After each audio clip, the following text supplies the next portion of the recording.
Bonjour. Voilà, alors, une annonce concernant le cours, c'est que je vais partir pour 3 semaines. Donc, le cours reprendra le jeudi 6 mars. Et à partir de là, il y aura 3 cours. Voilà. Cette année, il n'y aura pas de séminaire, mais le séminaire est remplacé par un colloque sur les nouveautés sur l'archéologie sogdienne que j'organise au Collège de France les 2 et 3 juillet.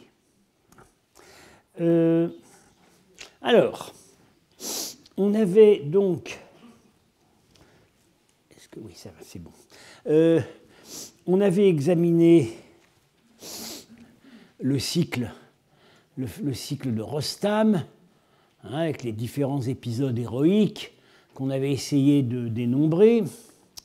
Voilà, ça se termine un peu en queue de poisson parce qu'il y a donc le dernier exploit qui est la mort du démon blanc. Oui. Et puis ensuite, voilà, les cavaliers continuent et après, il y a cette mystérieuse insertion du vase, de la fleur, et qui pourrait faire allusion à un épisode plus tardif du Livre des Rois. Mais apparemment, alors il y a le Simorgue, le protecteur de Rostam et de sa famille, au-dessus de sa montagne, et les exploits continuent, mais là c'est détruit. Alors, je vous montre une curiosité, c'est comment aujourd'hui c'est représenté en Iran. Voilà, alors je vous avais déjà montré des photos de récitateurs, de psalmodieurs du Livre des Rois devant des tableaux, des tableaux qu'on change. Alors, les grands succès populaires, c'est probablement encore, c'était le Livre des Rois, et puis sinon, c'est le martyr de l'imam Hossein. C'est récité dans les villages, psalmodié, ça peut donner une idée de la manière dont le Livre des Rois était présenté autrefois en Sogdiane. Alors là, ça, c'est une peinture qui, en fait, est d'un style assez proche des tableaux que les récitateurs accrochent derrière eux. Ça, c'est donc une peinture Kadjar. Alors, vous pouvez vous amuser à reconnaître les exploits parce qu'ils sont représentés dans le sens inverse des aiguilles d'une montre. Ici, on a donc le premier, c'est les exploits tels qu'ils sont dans le Livre des Rois, donc qui ne correspondent pas exactement à ceux qu'on a à Penjikent. Alors voilà, le premier, c'est Rostam attaqué par un lion, et son cheval à Rarch. Alors ça n'est plus fidèle à l'étymologie, puisque Rarch n'est plus un cheval bai, mais est devenu un cheval blanc. C'est Rarch, en fait, qui mène le combat. Rostam, il aime bien faire la sieste. Ça lui arrive assez souvent. Et dans ces cas-là, c'est Rarch qui sauve la situation. Alors ici, c'est la traversée du désert. Il doit avoir chaud avec ses grosses bottes et son équipement. Rarch qui tire la langue. Bon, ces 2 épisodes-là ne sont pas représentés donc à Penjikent. Mais ce qui est représenté, c'est donc le combat contre le dragon. Alors on voit qu'ici, Rarch, comme c'est d'ailleurs dit dans le poème, mord le dragon. Voilà, et ce qui était aussi représenté à Penjikent, Rostam l'achève. Ensuite, c'est la capture d'Avlod, qui est donc un chevalier du camp du Mazenderan. Alors, c'est quand même assez réaliste, parce que, vous voyez ici, c'est l'Elbourz, c'est le mont Damavand, qui est le sommet donc le Mazenderan, en fait, on est au Mazenderan, et l'Iran est de l'autre côté. C'est assez réaliste. Donc Rostam qui attrape Avlod et qui l'attache. Ici, c'est la scène de la séduction par la sorcière, hein, qui va. Alors, il partage un petit pique-nique, là, et puis au moment donc, où Rostam lui porte un toast en invoquant le nom de Dieu, elle est démasquée et elle révèle sa véritable nature. Ici, je crois que c'est le combat, ça doit être en fait le combat contre le démon Arjang, voilà, qui dans Apenjikent est accompagné de toute une armée de démons qu'on ne voit pas ici. Et ici, ça doit être alors 1, 2, 3, 4, 5, 6, 7. Non, en fait, ici, je pense qu'il faut éliminer celui-là. Donc 1, 2, 3, 4, 5. Ça doit être le combat contre le démon Arjang. Ici, ça doit être, oui, c'est là qu'il attrape le chevalier Avlod, parce qu'il l'attrape au lasso et il l'attache à un arbre. Puis finalement, il l'intègre dans sa troupe. Donc vous voyez, il y a certains épisodes qu'on a, et ici à la fin, ce qui culmine l'exploit final, c'est la mort du démon blanc, hein, et qu'on a aussi donc vers la fin du cycle Apenjikent. Voilà, c'est le démon blanc avec une tête de lion.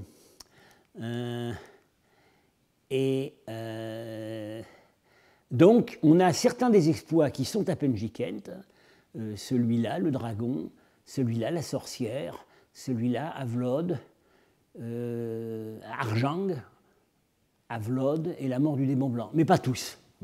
Bon. Vous voyez quand même qu'il y a un grand conservatisme dans la représentation de ces exploits. Enfin, on se sent tout de suite en terrain connu. Alors, il faut maintenant aborder une question complémentaire.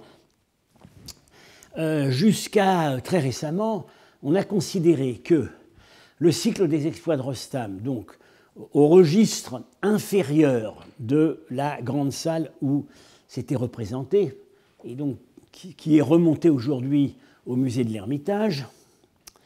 On va peut-être voir l'assemblage tel que ça se présente aujourd'hui. Voilà. On a longtemps, ici, au registre tout à fait inférieur, comme d'habitude dans ces maisons aristocratiques, ce sont des cartouches qui contiennent des histoires qui se suffisent à elles-mêmes et qui sont représentées d'une manière extrêmement synthétique. Ça va être en fait, ça va donner lieu à aux dernières séances de ce cours et on débordera sur l'année prochaine. Et c'est un répertoire complètement différent. Ce sont des histoires qui ont souvent une origine indienne. Alors ici, on a le cycle de Rostam qui commence ici avec la traversée, l'arrivée dans le pays des démons et qui court tout du long ici. Et pendant longtemps, on a considéré que ça s'arrêtait là. C'est-à-dire que ce qui est au-dessus, qui est presque entièrement détruit, avec quand même une partie assez bien conservée, on a considéré que c'était une histoire indépendante, ou peut-être éventuellement... Voilà, dans ce cas-là, on a considéré qu'il n'y avait pas de rapport. Or, en préparant le cours, c'est bien de donner des cours parce que ça oblige à trouver des choses, je me suis aperçu que, en fait, c'est pas ça. Et en réalité, c'est le début de l'histoire de Rostam. On n'avait pas du tout pensé que ça pouvait être le début. En fait, maintenant, on a d'autres exemples, notamment, un que je vais vous montrer tout à l'heure, le Faromarsname, où on a, c'est clairement un ordre du haut en bas. Donc, voilà, je me suis demandé si on ne pouvait pas appliquer la même méthode ici. J'ai pris le texte du livre des rois et bingo, je crois que je suis tombé sur le prologue. Voilà ce qu'on voit. Alors,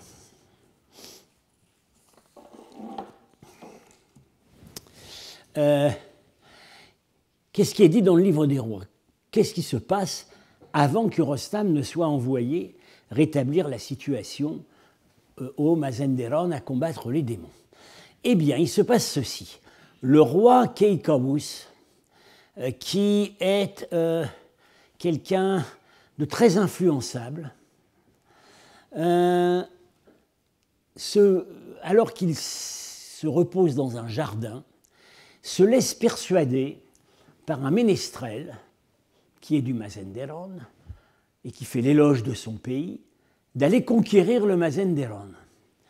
Ces nobles l'admonestent, lui expliquent que c'est une folie, mais malgré tout, il envoie l'armée, il y va lui-même, il est fait prise. La première bataille est une déconfiture pour les Iraniens, et il est fait prisonnier, et c'est donc à ce moment-là qu'on appelle Rostam à la rescousse. Bien. Et c'est exactement ce qu'on a ici. Voilà.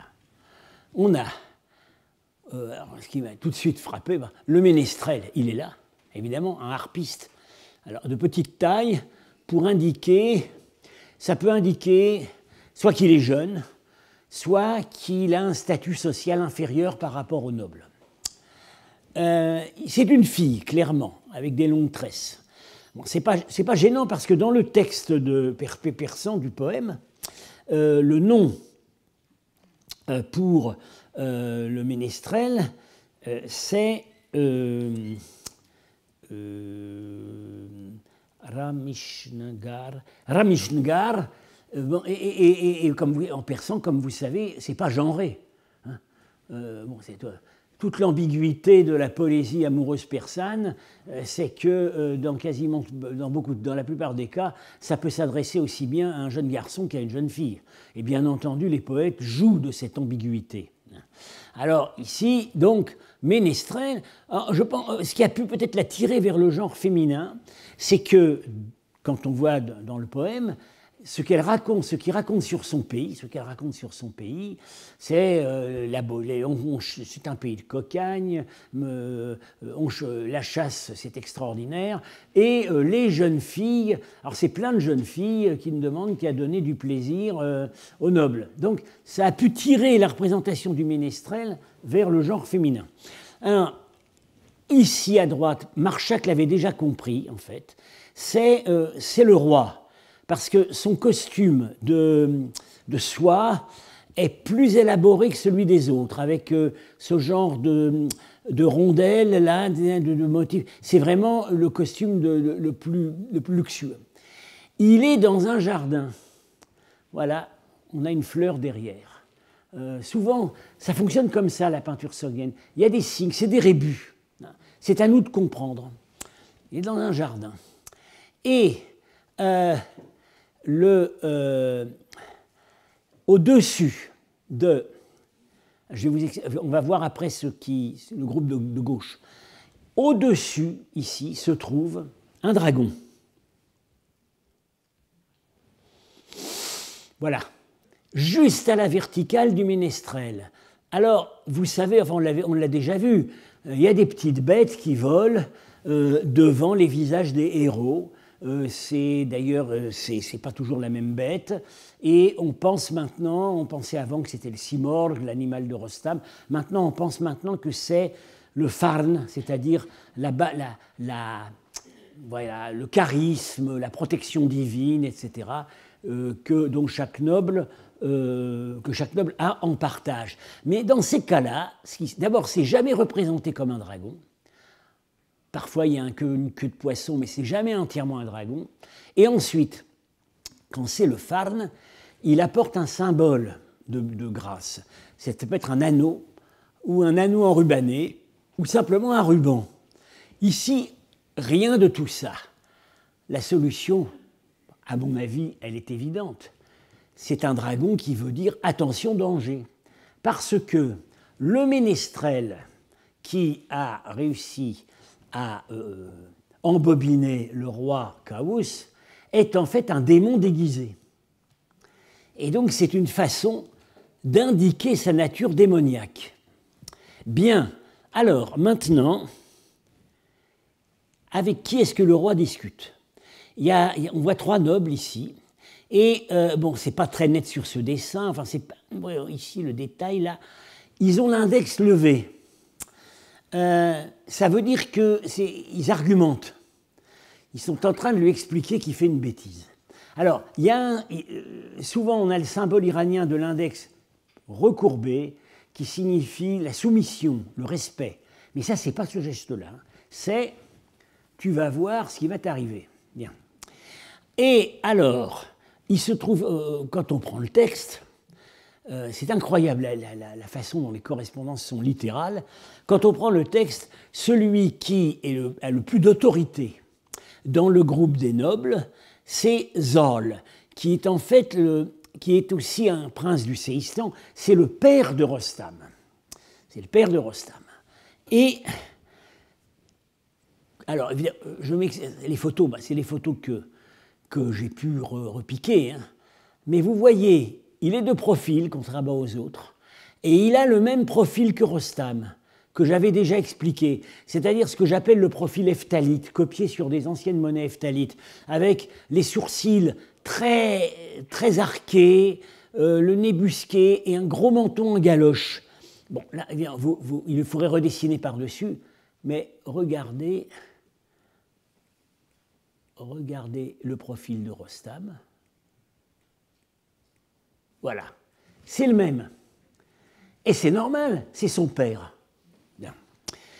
Alors, autre détail dont je ne suis pas complètement certain, mais je trouve ça quand même tentant, il est habillé en jaune. Or, Zal a un surnom, Zal les Zar. Alors, une histoire un peu compliquée. Ça vient d'un mot ancien iranien qui n'était plus courant en pélévini, en persan, Zarda, le vieux. Le vieux. Pourquoi est-ce qu'on l'appelle Zal le vieux? Parce que c'est un albinos. Il est né avec les cheveux blancs. Donc, dès sa naissance, on l'a appelé Zal le vieux. Mais il se trouve que le mot qui veut dire vieux et le mot qui veut dire jaune se confondent pratiquement. Et c'est encore plus net en sogdien, c'est pratiquement le même mot. Et donc, on sait qu'en persan, parfois, au lieu de dire Zarlézar, alors les Iraniens de la salle ne me démentiront si je dis une bêtise, au lieu de dire Zarlézar, on dit Zarlézard, c'est-à-dire Zal le jaune. Et ben voilà, c'est lui. Bon. Donc, on a vraiment, à mon avis, il n'y a absolument aucun doute. Ma seule surprise, c'est que personne ne s'en soit aperçu avant. Bon. Et on a là donc la suite la suite des événements, mais c'est très clairement indiqué. On a là 2 cavaliers qui partent vers la gauche, c'est-à-dire ils sont envoyés faire la guerre au Mazendéran. Donc on voit très bien qu'ici, l'ordre de lecture, c'est de droite à gauche, alors qu'en bas, c'est de gauche à droite.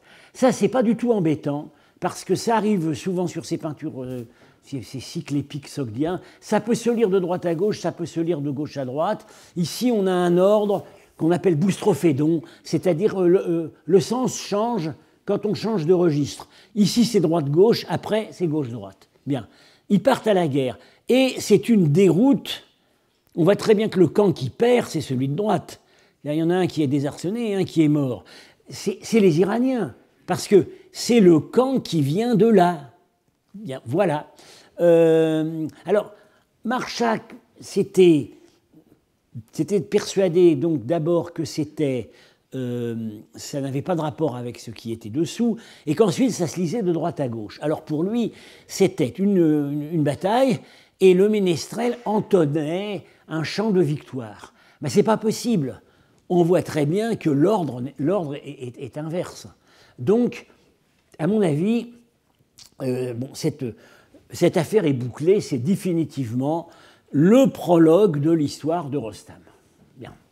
Alors, partant de la même méthode, ce que je vous dis là, c'est des choses que j'ai trouvées dans les derniers jours. Voilà. J'ai déjà fait un article qui va paraître en avril pour annoncer ça. Là, il se trouve que j'ai tenté d'appliquer la même méthode à un autre cycle de peinture qui est connu d'Openjikent. C'est un des premiers qu'on a trouvé. Il a été trouvé dans les fouilles en 50, 51, 52. Marchak l'a commenté assez en détail, mais il n'a pas pu proposer d'interprétation dans les textes, parce qu'il n'a pas trouvé de texte qui lui semblait correspondre. Mais il a compris qu'il y avait une logique interne.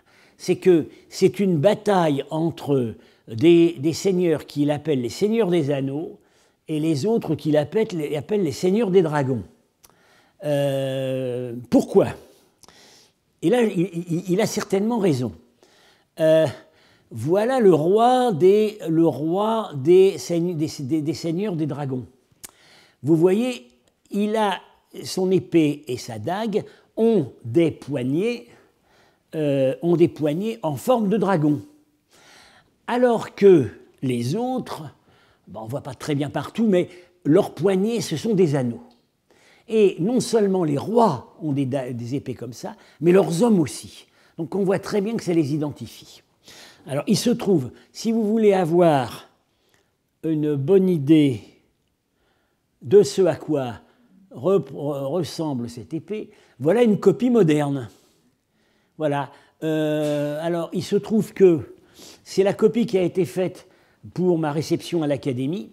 Quand on a commandé la copie, on a cherché évidemment ce qu'il y avait de plus pittoresque dans les épées sogdiennes. On a copié sur cette image. Et je ne savais pas à l'époque que j'avais pris l'épée des méchants. Voilà. C'est le camp des méchants. Bien. Alors, malheureusement, sur cette peinture, la documentation visuelle n'est pas absolument idéale parce que quand elle a été trouvée donc en 50-51, c'était vraiment parmi les tout premiers cycles épiques qu'on trouvait à Penjikent. Les techniques de restauration n'étaient pas au point, donc ils ont publié avec des aquarelles méritoires pour l'époque, mais pas complètement exactes. Et les dessins qui ont été publiés après sont en fait faits d'après les aquarelles. Voilà. Alors aujourd'hui, en fait, les originaux ont été finalement remontés, sont au musée de Douchambé, mais en 70 ans, ils se sont quand même abîmés. Et surtout, je suis quasiment persuadé qu'il y a eu des repeints. La restauration a fait des retouches et qui ne sont pas toujours heureuses. Donc, il faut prendre avec ce qu'on a. On va commencer par lire, littéralement, d'après Marchak, la logique interne du récit, avant de proposer des noms. Bon. Je ne lis que ce que Marchak lisait, c'est-à-dire le registre inférieur. J'ai depuis découvert qu'en fait, ça commence au registre supérieur. Alors, que se passe-t-il? Ça commence, ici c'est clairement le début du registre inférieur parce que ça commence à une porte. Alors, on voit le roi ici. Vous voyez, sa couronne. Bon, c'est le roi des anneaux. Alors, je vous dis tout de suite, c'est les gentils. Les méchants, c'est les dragons. Bon. C'est le roi des anneaux. Il a son farn, la petite bête là, qui lui apporte la grâce divine. En l'occurrence, c'est un faisan. Bien. Et un chevalier, à genoux devant lui, donc, en signe de respect, montre du doigt quelque chose. C'est un chameau. Et on ne sait pas bien s'il y a quelque chose sur ce chameau. À mon avis, il n'y a rien. Voilà. Et ce chameau regarde en arrière. Il vient d'ailleurs. Bien. Sur les premières aquarelles publiées, ils n'avaient pas reconnu le chameau. C'est Marchak qui l'a après reconnu. Et alors, ça se passe, le roi ici est furieux. Il est furieux de ce qu'il voit. Alors, il peut être furieux de voir le chameau, et il peut être furieux aussi de ce qu'il voit dans sa coupe. Parce que sa coupe, il la renverse violemment. Bien. Et cette scène se déroule à l'occasion d'un banquet. Et ce banquet, on nous dit très bien quand est-ce que ça se passe, c'est au Nowruz, au Nouvel An zoroastrien, qui est au printemps, parce que ce personnage, tient une branche avec des fleurs. En général, on dit même, enfin, c'est probablement des genêts, c'est ce qu'on tiendrait à la fête des morts qui est juste avant le Nowruz. Donc on a quand même un certain nombre de choses, d'indices. Hein. Bon.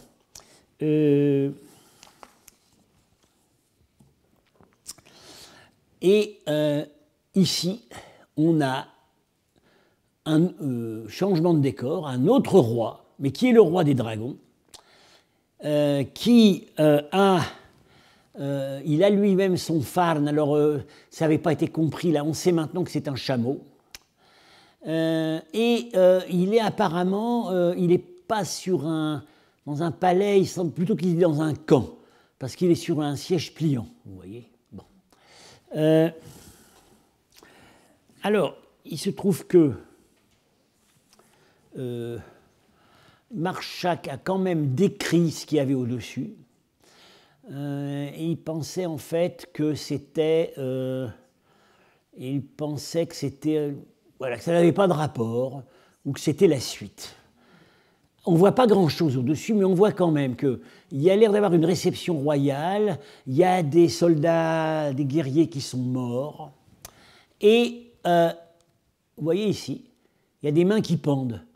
Un personnage est suspendu tête en bas. Voilà. Ça, c'est la clé, je vais vous expliquer tout à l'heure pourquoi. Alors, retournons en bas. Ça se déroule donc de droite à gauche. Voilà, ça c'est la scène, c'est le banquet. Vous voyez là, très clairement, les fleurs dans la main du... Puis c'est un dialogue animé, puisqu'il montre son visage. Il y a certainement un texte qui va avec ça. Bon. Et ensuite, se passe une bataille. Je ne vous la montre pas. Alors, ça se passe entre les guerriers des anneaux et les guerriers des dragons. Alors, ce qu'il faut savoir aussi, c'est que les guerriers des anneaux ont une épée particulière et les guerriers des dragons ont donc leur épée particulière. Et en plus, les armures ne sont pas les mêmes. C'est-à-dire que les anneaux, les seigneurs des anneaux, ont des armures en plaques, festonnées, vous voyez, et les guerriers des dragons ont des armures en plaques rectangulaires. En fait, les deux types existaient dans l'armement centra-asiatique, mais on a appliqué un type d'armure à un camp et l'autre type d'armure à l'autre. Bien. Alors, suite à la bataille, bon, ça n'a rien à voir. En fait, il y avait une image de divinité ici, et donc encadrée par une arche, avec ici la figure d'une harpiste. En fait, c'est une image d'image. C'est-à-dire que on a représenté ce qui était, c'est pas une vraie harpiste, c'est une sculpture de bois qui représentait une harpiste soutenant la niche où se trouvait l'image d'une divinité. Alors, on voit ici, c'est assez clair la logique, on voit le roi des anneaux, alors ici dans la tête, sur le casque, il y a des petites ailes. C'est certainement le même, c'est le même que celui-là. Simplement, la couronne a un peu changé, elle est un peu plus petite parce que sur un casque, quand on est à la guerre, on va prendre un modèle de couronne moins encombrant. Voilà. Donc il a une couronne plus petite. Mais on a supposé parfois que ce n'était pas le même roi, mais moi je ne vois pas comment il pourrait y avoir deux rois différents comme roi des anneaux. Alors, il est en combat singulier, et c'est la fin du combat, et il tue avec une flèche, ouais, ça rentre dans la gorge là, celui-là il n'en a plus pour longtemps, un seigneur des dragons, qui n'est pas royal, qui est plus jeune, voilà, et qui est accompagné, qui a un compagnon. Bon. Alors, après, il y a encore une autre scène de bataille. Alors, Marshak a bien commenté, enfin, il n'a pas pu identifier les personnages, mais il a bien commenté, voilà la scène, vous voyez, ce personnage, assez jeune, il n'a pas de barbe, il a un compagnon, ils ont les armures en plaque rectangulaire, et lui, il a l'armure en plaque festonnée. Voilà, et c'est le roi. On voit des bouts de couronne. C'est le roi des anneaux. Alors, en fait, Marchak a bien commenté le combat. C'est la dernière phase du combat à pied. C'est-à-dire, ils ont essayé toutes les armes. Voilà. Il y a, on voit par terre, il y a, ouais, ici, il y a une hache qui est cassée. C'est vraiment tout à, voilà, la hache qui est cassée. On voit d'autres armes qui sont jetées par terre. Et ce type de combat final est représenté par un plat sogdien qui est connu depuis longtemps, qui est à l'Ermitage. Et vous voyez, c'est un peu la même chose. Bon, ce n'est pas les Seigneurs des Anneaux contre les Seigneurs des Dragons, puisque les armures sont identiques. Mais ouais, ils se sont battus à la hache. Les haches sont par terre, elles sont cassées. Ils se sont battus à la massue. Ils ne doivent pas être en bon état, là, hein. Ils se sont battus à la massue, les massues sont cassées. Ils se sont battus à l'épée, les épées sont cassées. Alors finalement, ça se termine. Lui tire une flèche et celui-là, c'est celui-là qui gagne en fait, parce qu'il a une lance, il est en train d'embrocher l'autre. Bien. Alors ça se trouve beaucoup dans les épopées. Parfois ça se termine au corps à corps. Hein. Bon, bah vous avez qu'à lire dans la Légende des siècles le combat entre Olivier et Roland. C'est exactement pareil. Voilà déjà longtemps que leurs chevaux sont morts. Ils ont essayé à cheval, les chevaux sont morts, ils se sont battus avec tout. Ils finissent par se taper sur la figure. Et puis à un moment, bon, voilà, ne vaudrait-il pas mieux que nous devincions frères? Roland épouse la sœur d'Olivier et ils deviennent copains. Bon.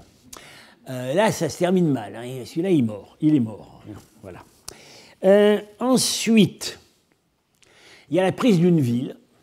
Ce n'est pas seulement une tour, hein, parce qu'on voit ici, il y a un élément de mur. Donc, c'est la porte d'une ville. C'est les Seigneurs des Anneaux qui sont vainqueurs. Un jeune homme les introduit dans la ville. Et on voit un bœuf qui sort. Hein. Mystérieux. Alors, ce qui... Je m'étais dit depuis le début, en fait, que ça rappelle quand même beaucoup un épisode du Livre des Rois qui intervient plus tard que la guerre du Mazenderan que j'ai présentée. La guerre du Mazenderan, c'est au début du règne du roi Kavus, et là c'est à la fin du règne de Kavus. Kavus est vieux, et en fait, il a pratiquement laissé le trône à son petit-fils, Khosrow. Bien. Et quelle est l'histoire? C'est l'histoire de Bijan et Manijé. Alors, Bijan est un seigneur, un jeune chevalier de la cour de Khosrow, et il est chargé de débarrasser le pays, la frontière, de sangliers qui le ravagent, et il part avec un vieux chevalier qui est son mentor, enfin celui qui est chargé de veiller sur lui. Mais il se trouve que ce chevalier est jaloux de lui, parce que Bijan est en train de monter à la cour, et donc ça commence à faire de l'ombre au fils de ce chevalier. Donc il a décidé de le perdre. Et qu'est-ce qu'il fait pour ça? Bon, Bijan n'est pas très futé, donc son précepteur lui dit, mais profitons de l'occasion, on est à la frontière, il y a des filles du Touran, donc le pays voisin de l'Iran, enfin à l'est disons, qui sont là dans la prairie, on va les kidnapper. Bien. Donc, ils vont rafler les filles. Mais que se passe-t-il? Parmi les filles, il y a la fille du roi.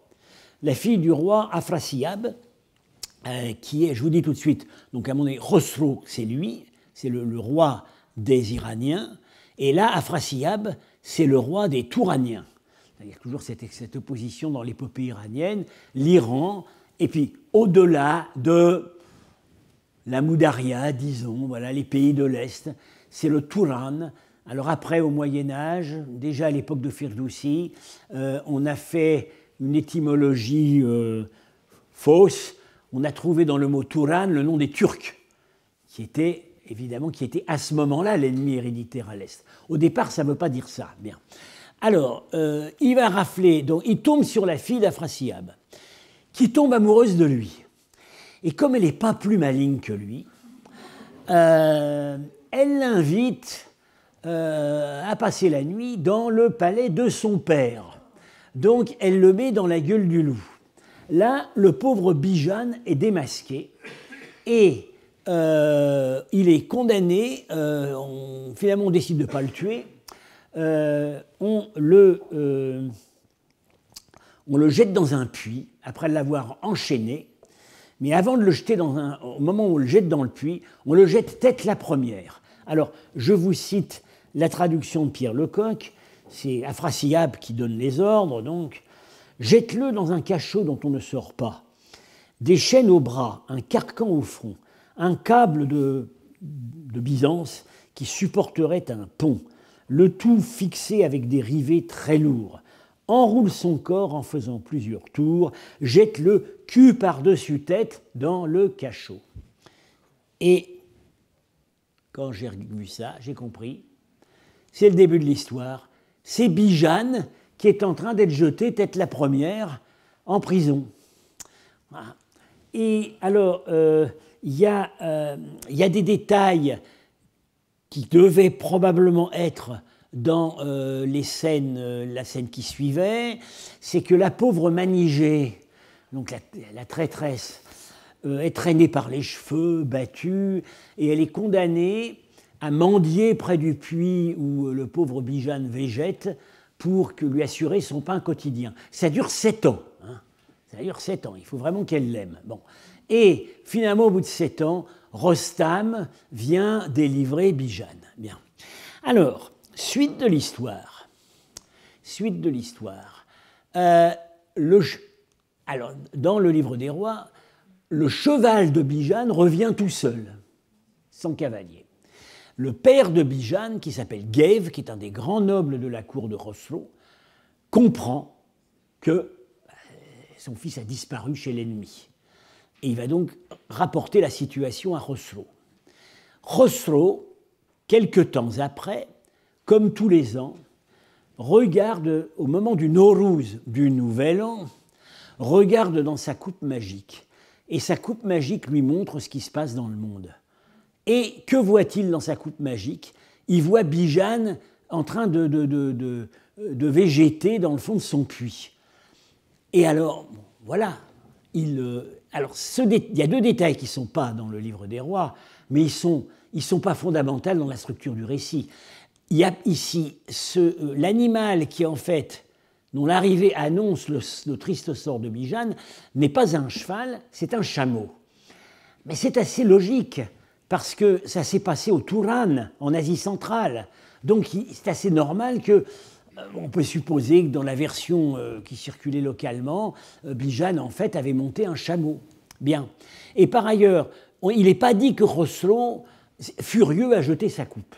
Mais c'est évidemment, il y a un rapport avec la coupe. Et en plus, ce qui indique quand même que c'est cet épisode, c'est que ça se passe au Nowruz, au Nouvel An, et voilà des personnages qui festoient au Nowruz. Donc, à mon avis, le doute n'est pas permis.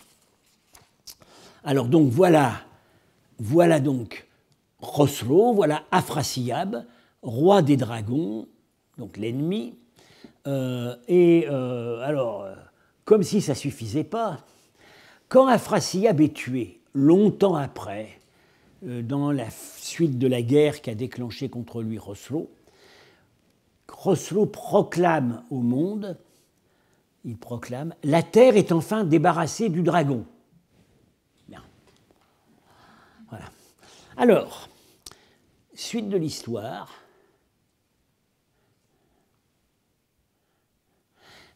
Donc, là, là j'ai mis donc... oui, c'est ça. Donc là, le seigneur des dragons, Afrasiab, roi du Touran, le seigneur des anneaux, Khosrow, roi d'Iran, Bijan suspendu tête en bas, et là, voilà, Gif, père de Bijan, montre le chameau vide revenu du Touran, Khosrow furieux de ce qu'il a vu dans la coupe, Afrasiab, roi du Touran. Et là, on a ce combat, je vous ai donc parlé tout à l'heure, ce combat singulier qui avait posé un problème à Marshak. Pourquoi? Parce que lui est un roi et lui ne l'est pas. Or, un roi ne combat pas à pied. Ça, c'est pour les subalternes. Et par ailleurs, un roi ne combat qu'un égal. Un roi ne combat qu'un roi. Un roi ne va pas combattre un chevalier. Mais il se trouve que dans la guerre qui suit l'épisode de Bijan, on nous raconte que Sheda, fils d'Afrasiab, a provoqué en duel le roi Khosrow, et il l'a provoqué en duel à pied. Et il y a un grand débat entre Khosrow et ses courtisans. Est-ce que je dois accepter ce combat qui, en principe, n'est pas digne de moi? Parce que je vais combattre quelqu'un qui n'est pas un roi, et par ailleurs, je vais le combattre à pied. Et finalement, après de longs débats, on décide que Khosrow va y aller, parce que c'est le seul moyen de se débarrasser de ce prince, et de tirer vengeance sur son père, Afrasiab, qui a infligé ce triste sort à Bijan. Donc, à mon avis, c'est ça. Bien. Et en plus, dans le livre, on voit que ce noble donc, des dragons a un compagnon derrière lui, bon, qui ne se bat pas directement, mais vous voyez, il tient une massue. Il a... Voilà, on voit, il a un compagnon. Dans le livre des rois aussi,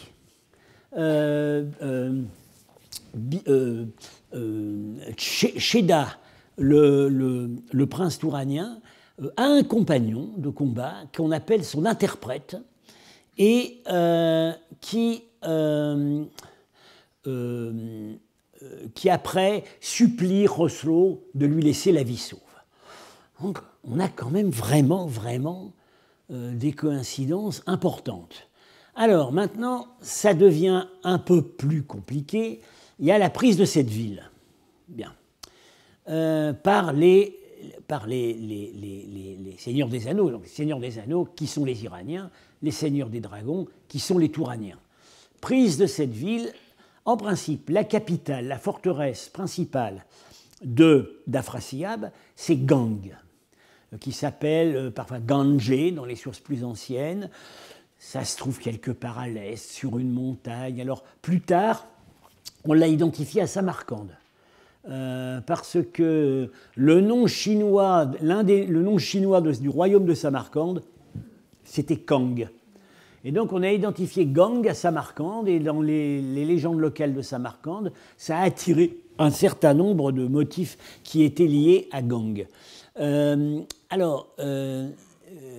voit que la ville est prise, peut-être par traîtrise, mais ça c'est pas dans le texte de Firdoussi, un jeune homme qui ouvre. Alors, évidemment, on s'interroge sur la présence de ce taureau qui est ici, dans la porte. Alors, Marshak avait une idée très, très astucieuse, mais fondée sur une lecture fausse. C'est que, à l'époque, donc, il n'avait pas compris que lui était Afrasiab. Il pensait que le farn du seigneur des dragons était un taureau. Voilà, ça avait été mal dessiné. Et du coup, il a dit, c'est très clair, c'est la baraka du seigneur des dragons qui est en train de l'abandonner. Sauf que ce n'est pas un taureau, c'est un chameau, qui évidemment fait écho d'une part au fait que le Touran, c'est l'Asie centrale, et au fait que c'est un chameau qui vient en fait annoncer la captivité de Bijan. Voilà, il y a un rapport. Alors, qu'est-ce que vient faire ici ce taureau? Bon, moi j'ai une idée, mais elle est très très hypothétique. Dans le livre des rois, quand on nous parle de la prise de Gang, on nous dit, mais à l'intérieur de cette forteresse, c'est un vrai paradis agricole, tout pousse, il y a des bassins partout, c'est un pays de cocagne. Donc, comment symboliser un riche domaine agricole? On ne va pas représenter 3 épis de blé, c'est quand même peut-être plus éloquent en montrant une vache. Voilà, c'est mon hypothèse. Bien. Voilà, donc, voilà ce que je pense pouvoir dire sur ce cycle. Et alors, ça nous, du coup, ça nous récupère au livre des rois un ensemble de peintures de Penjikent qui, jusqu'à présent, restait un peu orphelin. Évidemment, c'est plus, si mon hypothèse est acceptée, je ne sais pas si elle le sera, puisque mon hypothèse elle a 4 jours. Vous en avez la primeur et elle sera publiée en avril. Peut-être que tout le monde va me tomber dessus, mais j'aurais aimé que Marchak soit encore en vie parce que si lui, j'avais réussi à le persuader, j'avais gagné. Mais il n'était pas facile, c'était pas facile de le faire changer d'avis. Si mon hypothèse est validée, on récupère une deuxième histoire du livre des rois à Penjikent, et je serai amené à reparler de ça après, quand on aura vu d'autres récits. Plus on avance, plus on voit que le livre des rois, il existait 2 siècles, c'est une forme assez proche, vous voyez, il existait 2 siècles avant que Firdoussi ne l'immortalise en persan. Ce qui circulait en Asie centrale 2 siècles avant, ça paraît quand même avoir été très proche. Bien. Alors, il reste un peu de temps. On va passer à un autre cycle de peinture qui est... c'est aussi à Penjikent. Ça implique aussi Rostam. Mais c'est resté mystérieux longtemps. Et puis finalement, Michael Schenkar, en 2014, a débloqué la situation. Il a trouvé ce que c'était. Ça ne sort pas du livre des rois, ça sort ce qu'on appelle une petite épopée. Il y a eu des épopées, disons, périphériques au livre des rois, qui le copient plus ou moins et qui élaborent des histoires à propos de héros qui n'ont pas une grande importance dans le livre des rois. C'est la même façon qu'a fonctionné l'épopée arthurienne. Après, ça fait des petits, et les personnages de la table ronde finissent tous par avoir leur propre épopée. Alors, il se trouve que cette épopée, c'est le Faromars Naome, l'histoire de Faromars. Faromars, c'est un fils de Rostam. Alors, cette peinture a été trouvée assez tard, en 78-79, et elle a été tout de suite... elle a causé la perplexité parce que on reconnaît Rostam. Vous allez le voir tout à l'heure, on le voit, il y est. Mais il n'est pas le héros principal. Voilà. Et par ailleurs, c'est pas dans le Shahnameh. Donc... Marchak avait déjà l'intuition que ça venait d'une épopée périphérique, et comme il y a une princesse, vous allez le voir, il a pensé, il a eu une idée astucieuse, c'est que Rostam avait 2 filles, il y en a une, Banu Gashasp, qui avait son propre cycle épique. En fait, ces petites épopées sont assez inspirées du roman d'Alexandre. Bon. Et elle a une sœur dont on ne connaît que le nom, Zarbanu. Il s'est dit, peut-être Zarbanu avait aussi son épopée. Bien. Mais Michael Schenkar a remis les choses en place. Il se trouve que le Faromars Naome, actuellement, on l'a sous forme de 2 poèmes persans, un plus long, un plus court, de la fin du XIe siècle. Alors, ça se déroule en fait dans une Inde de fantaisie, comme d'ailleurs souvent ces petites épopées, dont une partie de la trame narrative est empruntée au roman d'Alexandre. Par exemple, Pharomas, mais c'est pas sur la peinture, Pharomas a des dialogues avec les brahmanes. Ça vient du roman d'Alexandre. Hein. Il découvre des trésors, pareil, ça vient du roman d'Alexandre. Alors, que voit-on? Là, c'est clair, le registre supérieur, c'est le début, le registre inférieur, c'est la suite. Bien. Au registre supérieur, on voit des chevaliers, dont un, alors regardez la couleur de son cheval, il a un cheval bai, comme Rostam. Mais il se trouve, c'est pas Rostam, c'est son fils Pharomars. On identifie le lien entre eux par le fait qu'ils ont des chevaux de la même race. Alors, il y a une bataille et les vaincus, bon, c'est pas très très clair ici, mais voilà des personnages demi-nus qui sont là, il y a un mort, et là, celui-là, il est à moitié monstrueux, c'est à moitié un ours. Donc on voit que ça se passe dans un pays, bon, en gros, où il fait chaud, puisque les guerriers sont nus, et qui se trouve aux extrémités du monde. Les extrémités du monde, c'est là où il y a des monstres. Donc c'est une Inde de fantaisie. Bien. Alors, au registre inférieur, alors voilà, précisément, le héros monté sur son cheval bai. Voyez. Là, celui-là, il est tout contorsionné, là, il a un corps monstrueux. Et au registre inférieur, on voit, ça se déroule de droite à gauche, une princesse, une jeune fille, à cheval, qui en fait est enlevée, mais plus ou moins avec son consentement, par un démon. Alors, le démon tient la bride de son cheval, vous voyez. Et ce qui indique que la jeune fille est sous le pouvoir du démon, c'est qu'elle a un halo comme lui. Alors, le symbole du halo dans la peinture sogdienne, ça indique un pouvoir surnaturel, mais pas forcément bon. Hein. Ça peut être un pouvoir maléfique. Et ici, la fille est, on dirait aujourd'hui, sous emprise. Non. Et puis après, quand elle ne va plus être sous emprise, elle ne va plus avoir le halo. Non. Alors, le démon est un démon qui a 3 têtes. Bon, on ne voit pas très bien ici, mais il a 3 têtes.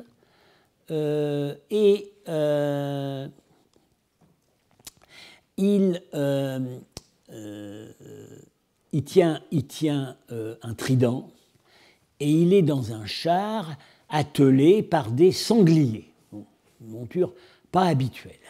Alors, il ressemble en fait assez, bon, hein, c'est les photos qu'on a, voilà, il a 4 bras. Bon, voilà. Il ressemble assez, voilà, 3 têtes, 4 bras, un trident. Il est en fait copié sur un dieu qu'on a déjà eu l'occasion de voir, Weshparkar, un des grands dieux des Sogdiens, qui en fait était une version sogdienne de Shiva. Ben. Mais ce n'est pas Weshparkar, parce que il meurt dans le récit, donc ça peut pas être un dieu. C'est une façon de montrer, en utilisant l'image familière de ce Shiva que les Sogdiens connaissaient, que ce démon, il est indien. Voilà. Alors, dans le récit persan, le Pharomars-Narmé, il est décrit, mais d'une autre manière. Ça, c'est destiné au public sogdien. Voilà. Il est comme les dieux indiens auxquels vous êtes habitués. Bien. Alors, en fait, qu'est-ce qu'on trouve dans le récit? C'est qu'effectivement, la fille du roi de Kahila, elle n'a pas de nom, hein, la fille du roi de Kahila, qui est une île de l'Inde, a été enlevée par un démon, qui d'ailleurs n'est pas nommé.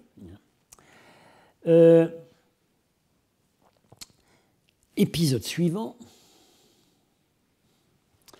Un héros qui n'est pas Rostam, parce qu'il n'a pas la peau de panthère, mais qui a le cheval bai, hein, affronte ce démon. Alors là, on voit très bien les sangliers, vous voyez. Finalement, il le tue. Regardez là, il lui a ouvert le ventre, il lui a ouvert le ventre, on lui voit les tripes qui sortent. Le démon est mal en point. Donc, alors, dans le récit, c'est le fils de Rostam, c'est Faromars, qui tue le démon pour délivrer la princesse. Et ben voilà la suite.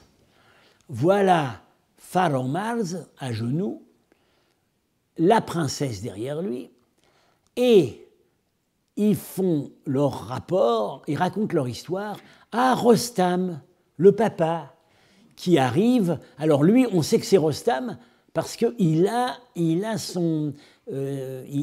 sa jupe en peau de panthère, avec des points. Donc c'est Rostam.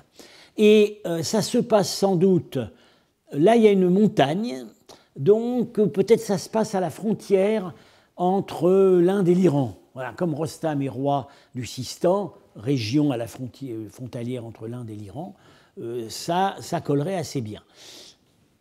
Épisode final, ils arrivent chez le roi. Alors voilà le prince, Faromars, à genoux, en signe de respect, la jeune princesse, évidemment elle est représentée plus petite que lui, Rostam, le papa, derrière avec sa peau de panthère, et ils sont devant le roi. Alors ce roi, bon, il n'a pas de couronne particulière, mais alors on voit que, voilà, ça se passe, c'est une campagne militaire, hein, les serviteurs tiennent des boucliers, il est assis sur des gros coussins, et son trône est porté par des éléphants.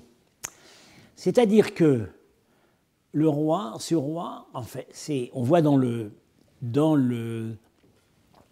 texte persan, c'est Khosrow, qu'on a déjà rencontré, hein, dans d'autres aventures. C'est le roi Khosrow, au nom de qui est conduite la campagne en Inde. C'est Rostam et son fils qui ont mené la campagne, mais c'est en son nom qu'est conduite la campagne. Donc, c'est à lui qu'il faut faire le rapport. Les gestes des mains très animés. Alors, il y a probablement des codes précis avec les doigts et mimiques des mains. On n'a pas tout à fait les clés, mais enfin, on voit qu'il y a une conversation animée. De quoi discute-t-il ? Ben, sans doute du projet de mariage entre les deux tourtereaux, évidemment. Et par ailleurs, sans doute, ça c'est dans le poème, Faromars reçoit en fait du roi le gouvernorat, l'apanage des pays qu'il a conquis en Inde. Voilà. Alors, tous ces détails trouvés par Michael Shengar sont conformes au poème et notamment à sa version longue, ce qui oblige à une considérable révision des conceptions sur la chronologie et la diffusion des épopées iraniennes, parce que jusqu'alors, il était unanimement admis que toutes ces petites épopées étaient en dépendance par rapport au livre des rois, rédigé vers l'an 1000, et notamment le Faromars Nameh. Mais bon, le poème qu'on a, il est de la fin du XIe siècle. En fait, ça a dû être inspiré par les conquêtes des sultans ghaznavides en Inde. Eh bien non, on voit maintenant que ce poème persan du XIe siècle, c'est un rifacimento d'un récit pré-islamique qui pouvait être écrit, qui pouvait être oral. Voilà. On a un autre indice, c'est qu'un petit peu avant, au 7e siècle, en Bactriane, on a un personnage qui s'appelle Faromars. Donc, voilà, on sait maintenant que ces épopées annexes circulaient aussi. Bien, eh bien, j'en ai terminé pour aujourd'hui et je vous donne rendez-vous donc dans un mois.